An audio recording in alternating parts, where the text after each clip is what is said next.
Danny Flexent here for Seconds Out with Callum Smith, WBA super middleweight champion of the world. I hope I got that right. Coming into this mandatory defence, of course, against Ryder on Saturday night. A lot of people in the build-up have been almost writing Ryder off, making you a big favourite. How difficult is it for you in your position to shut out all that noise and make sure you still stay focused on the task at hand? It's not that difficult, to be honest with you, because I've had it my whole career. I've had fights where, in my mind, they were tough fights, but with the bookies, I was always a massive favourite, and this is no different. As long as I know John's capabilities and I know it could be a tough night, then I'm switched on, and I worked too hard to become a world champion to just give it up through complacency. I've had a good camp, and I believe the best version of me turns up. It beats any version of John. Does his size and style, being an aggressive southpaw, is that something you haven't experienced much yet as a pro? No, I haven't so far as a pro. Listen, I've boxed a lot of southpaws in the amateurs. I boxed one as a pro, but that's what camp's for. I've had a good camp. I've had a lot of good sparring partners over who are very similar to John, and tactically I feel we've got a spot on. So providing I listen on the night and execute it, then I think we'll be okay. With so many kind of big fights in the offing for next year, the likes of Canelo, Billy Joe Saunders and so on, is this kind of a showcase for you? Is this a fight where you want to look explosive? Hopefully, yeah, but I treat every fight as that from my debut right the way through. The plan was to always go out and look as good as I can and make people sit up and speak about me, and this is no different. I don't want to go in and labour to a point victory. I want to go in, I want to take care of business, and I want to look good doing it. And if I do want them big fights, then people have got a demand to see them, and the only way to do that is by me performing. You're the consensus #1 super middleweight in the world. You've already achieved so much, but you're still quite young into your career. What are the boxes that you still want to tick before it's all over?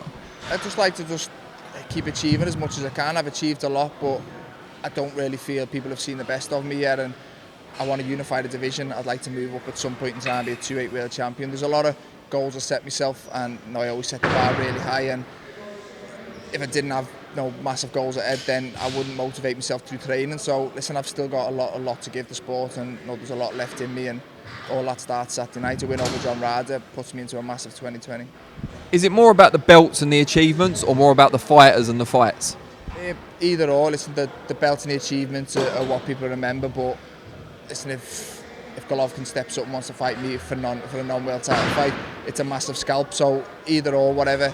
I just want the big fights, the big names. They're the fights that motivate me, to give me that fear factor, and make me want to go to the gym and train and make me want to improve. And I only believe when I'm in them type of fights, people will see the best of me.